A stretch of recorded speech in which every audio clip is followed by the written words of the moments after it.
গ্রেপ্তার রাজ্যের সদ্য প্রাক্তন মন্ত্রী সুজিত বসু। কি অভিযোগ রয়েছে তার বিরুদ্ধে? দীর্ঘ জিজ্ঞাসাবাদের পর গ্রেপ্তার।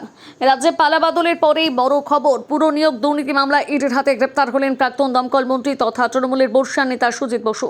সোমবার দীর্ঘক্ষণ জিজ্ঞাসাবাদের পর রাতে তাকে গ্রেপ্তার করে এনফোর্সমেন্ট ডিরেক্টরেট। এই ঘটনাকে ঘিরে ইতিমধ্যে রাজ্যের রাজনৈতিক মহলে শুরু হয়েছে জোর চর্চা। সোমবার সকাল 10:30 নাগাদ সল্টলেকের সিজিও কমপ্লেক্সে ইডি দপ্তরে হাজিরা দেন সুজিত বসু। সঙ্গে ছিলেন তার ছেলে সমুদ্র বসু। প্রায় 10.5 ঘন্টা ধরে টানা জিজ্ঞাসাবাদ চলে।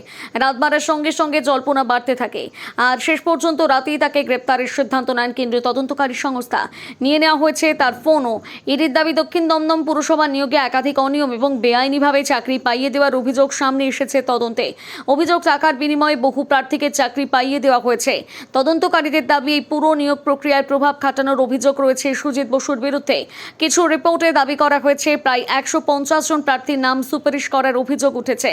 যদিও এর আগেও একাধিকবার ইডির তলবের মুখে পড়েছিলেন সুজিত বসু। বিধানসভা ভোটের প্রচারের কারণে তিনি বেশ কয়েকবার হাজিরা এড়িয়ে যান বলে জানা যায়। পরে আদালতের নির্দেশে তাকে হাজিরা দিতে হয়। এর আগে তার বাড়ি, অফিস এবং পরিবারের সঙ্গে যুক্ত একাধিক জায়গায় তল্লাশি চালায় ইডি। গ্রেপ্তারের পর সুজিত বসুর আইনজীবী জানিয়েছেন তাদের পক্ষ থেকে আদালতের সমস্ত আইনি পদক্ষেপ নেওয়া হবে। অন্যদিকে সুজিত বসু আগেও দাবি করেছিলেন সিবিআই চার্জশিটে তার নাম নেই, তাই তার বিরুদ্ধে অভিযোগ কোনো ভিত্তি নেই। তবে ইডির পদক্ষেপে সেই বিতর্ক আরও তীব্র হয়েছে। বিরোধীদের দাবি, এই গ্রেপ্তারি প্রমাণ করেছে যে দীর্ঘদিন ধরে চলা দুর্নীতির তদন্তে নতুন মোড় এসেছে। অন্যদিকে তৃণমূলের একাংশের দাবি, রাজনৈতিক প্রতিহিংসা থেকে এই পদক্ষেপ। আজ মঙ্গলবার সুজিত বসুকে বিশেষ আদালতে তোলা হতে পারে।